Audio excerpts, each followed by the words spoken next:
Scientists claim that the Earth's magnetic poles will actually reverse within the next few thousand years. But why does that happen? And what exactly does it mean for us? Terry here for DNews, and something that has always fascinated me is the Earth's magnetic field. Maybe it's because we can't see it with our own eyes, so it's this elusive thing that we pretty much assume to be constant. But believe it or not, the North and South poles as we know them today weren't always like that. 786,000 years ago, the Earth's magnetic field flipped, and it's remained constant ever since. But before that happened, south was actually north, and what we now know as north was actually south. According to scientists, every 500,000 years or so, the Earth's dipole magnetic field, which you can imagine like a bar magnet with a north end and a south end, starts to weaken before eventually reversing completely.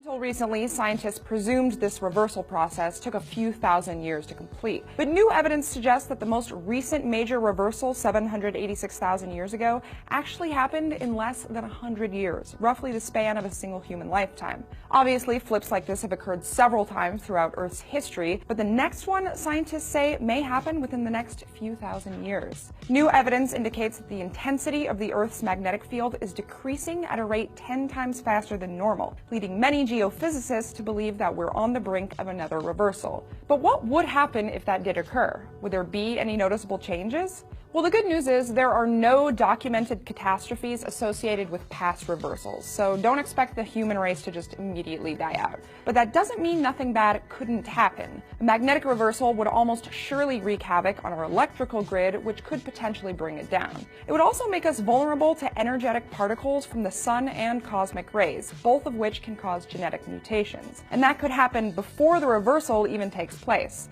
Like I described earlier, there's a period prior to reversals where the magnetic field gets progressively weaker, and the genetic mutations that arise from that could potentially increase cancer rates. So the longer it takes for that reversal process to complete, the more harmful it would be to us. Also worth mentioning is the fact that even though the last reversal only took 100 or so years, it was also preceded by a period of magnetic instability that spanned over 6,000 years. Meaning if the next reversal happens within a few thousand years from now, we could start seeing the effects of it very soon.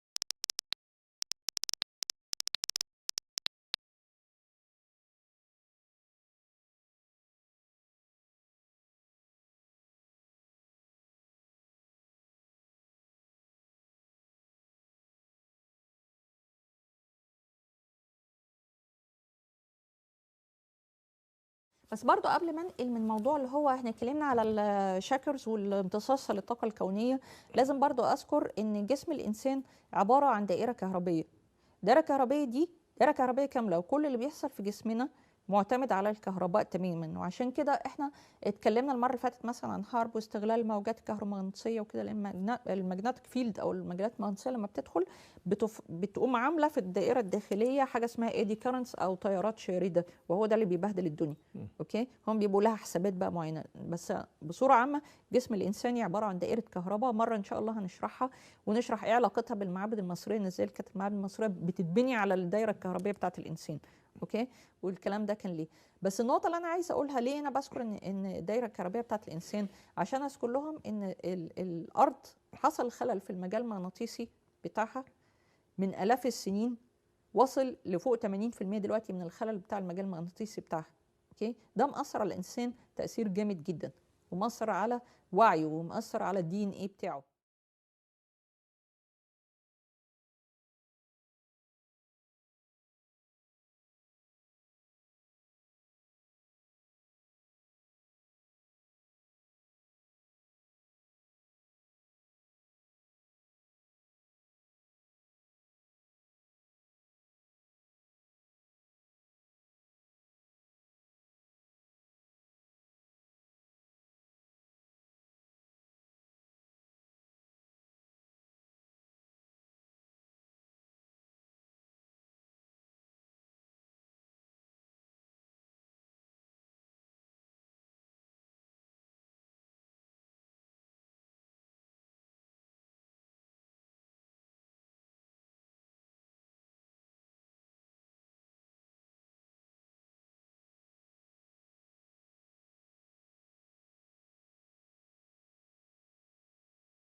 créateur n'est pas content de ce qui se passe dans ce monde.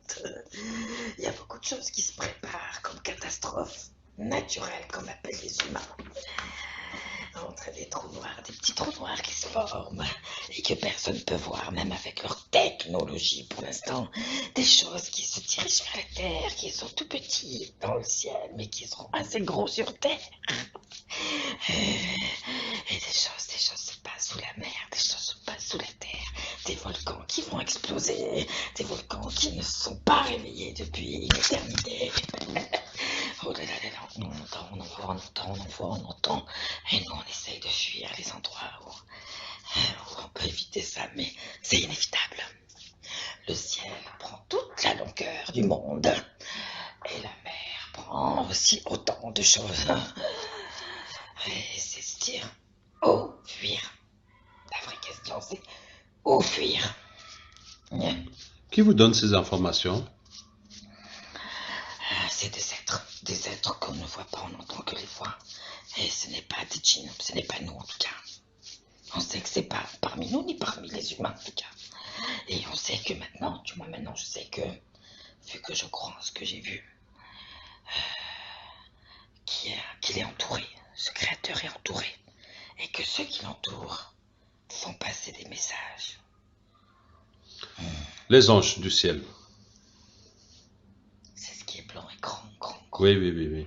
Ce sont les anges. Avec les grandes ailes des ailes. C'est ça. الحمد لله فاطر السماوات والأرض جاعل الملائكة رسلا أولي أجنحة مثنى وثلاث ورباع يزيد في الخلق ما يشاء إن الله على كل شيء قدير. La fin des temps approche. À grands pas. Chacun choisit son camp, mais que choisit le bon. Wow. Souvent, des gens pensent qu'il leur arrive des choses et ils croient que c'est à cause de nous, pour un sujet ou un autre. On n'est pas maître des catastrophes naturelles, comme ils appellent ça eux, comme ça. Et on ne détient pas la mort, on tue personne. Et maintenant, je comprends qu'il y a quelqu'un derrière tout ça, du moins. Un être derrière tout ça. Je sais pas comment on appelle ça, comment on l'appelle. Allah. Et derrière tout ça, les châtiments, à côté des nôtres, c'est rien du tout.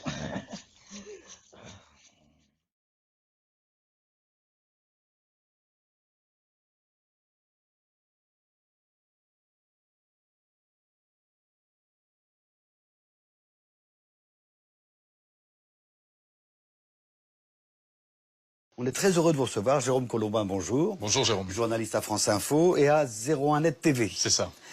Avant de parler de cette étude de Birmingham, l'université, elle prévoit l'écrasement, la fin d'Internet en... 2023. Donc très bientôt. Faisons-nous peur. Comment serait le monde sans Internet ? Ce serait terrible. Alors évidemment, plus d'emails, plus de Facebook, plus de Twitter, plus de sites d'actualité, plus de vidéos, donc la télé, hein, les applis mobiles, plus d'applis pour la navigation routière, plus d'objets connectés, enfin... On revient au XXe siècle. Ah oui. Puis on joue pas sur la santé, l'administration, etc. Une sorte de retour au Moyen-Âge, ou presque en tout cas, au XIXe siècle. Cette étude alors, qu'est-ce qu'elle dit ? Que Internet va s'écrouler en 2023 ? Elle dit d'abord que le trafic d'Internet n'a cessé d'augmenter du fait de ce qu'on pourrait appeler la démocratisation d'Internet.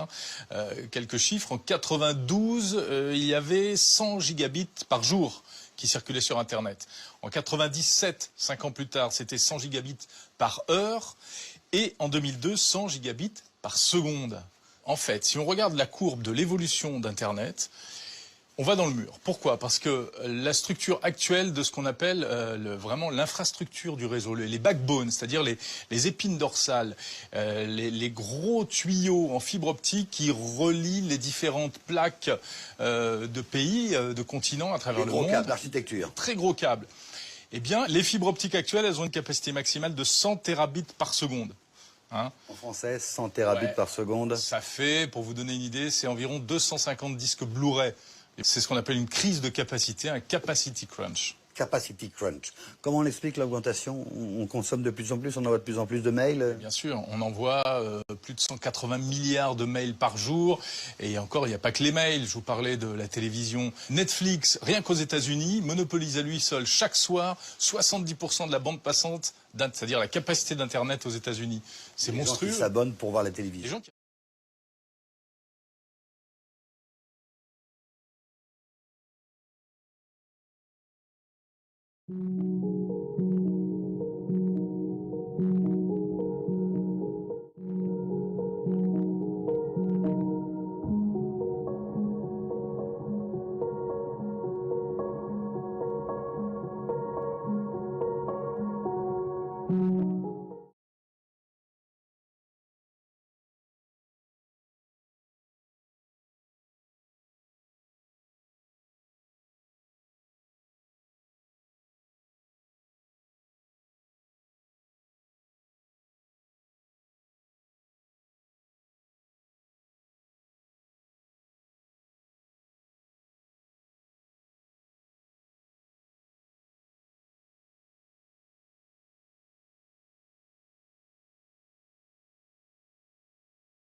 رؤيتين في رمضان اللي فات ورمضان اللي قبله. نعم. قبل هذه التغيرات بشكل كامل.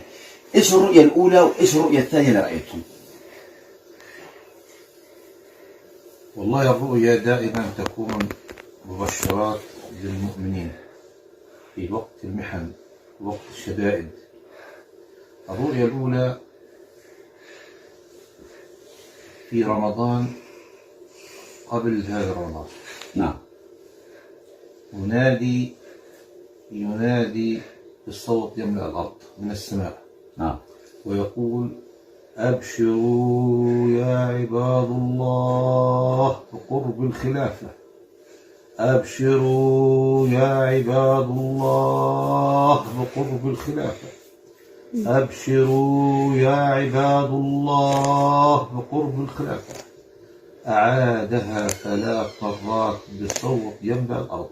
يا الله. وإذا به أذن الفجر. هذا مش رمضان اللي فات اللي قبله. نعم صحيح. تمام. أي نعم. وفي رمضان الماضي. نعم. وفي نفس الوقت تماما. وإذا بصوت أسمعه ولا أراه. نعم. ويعرض علي صحيفة بيضاء. نعم. طولها لا يقل عن 2 متر، وارتفاعها لا يزيد عن 80 سنتيمتر. تمام. لوحة. ايش مكتوب عليها؟ ويقول لي: اقرأ يا عبد الله. ومد إلي هذه اللوحة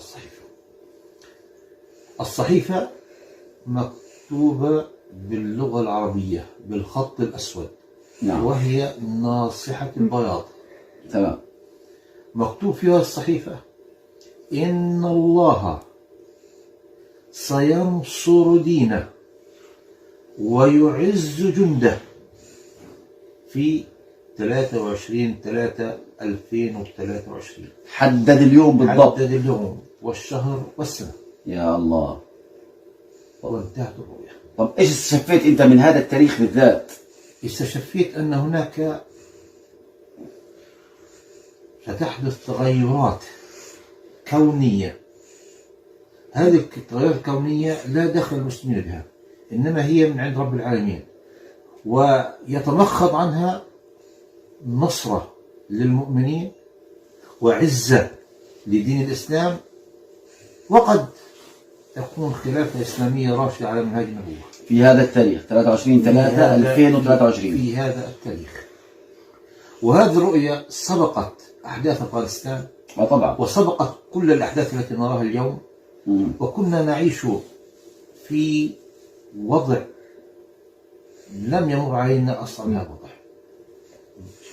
يعني مظلم جدا للأمة الإسلامية، وهذه يعني نبشر بها كل مسلم العالم. أن أبشروا بأن الله سينصركم ويؤيدكم بنصر من عنده. نسأل الله عز وجل أن يحقق هذه الرؤية. اللهم آمين. اللهم آمين.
Entre un Européen, un Américain et un musulman, c'est que l'Européen ou l'Américain, ils ont peur de la mort. Oui. Le musulman, lui, n'a pas peur parce que la vie sur Terre n'est qu'un passage et qu'il aura, comment dire, le repos de l'âme dans l'au-delà. Et c'est une, comment dire, pour l'esprit mondialiste, c'est une concurrence qu'il ne peut pas accepter. Car le musulman va pas, ou en tout cas beaucoup moins, se focaliser sur les plaisirs matériels, sur la société de consommation. Oui. Et donc il faut à tout prix détruire cet islam qui ne porte pas au nu, j'allais dire, l'American Way of Life. Je dois dire, attention, que ce principe-là existait chez les catholiques pendant des générations, mais depuis Vatican II, les catholiques ne sont plus catholiques. C'est complètement paganisé maintenant, ou déchristianisé. Bon, donc l'islam représente encore le dernier. Je ne suis pas musulman, je suis catholique, mais je reconnais que l'islam est le dernier carré à vraiment s'opposer à un esprit matérialiste mercantile, car pour la religion islamique, et non pas islamiste, islamique, il y a l'espoir de l'au-delà. La vie sur Terre n'est qu'un passage. Le catholicisme défendait les mêmes principes avant, mais l'Église, non pas l'Église, mais les hommes d'Église ont failli. Bon, donc pour le moment, oui, l'islam représente une menace.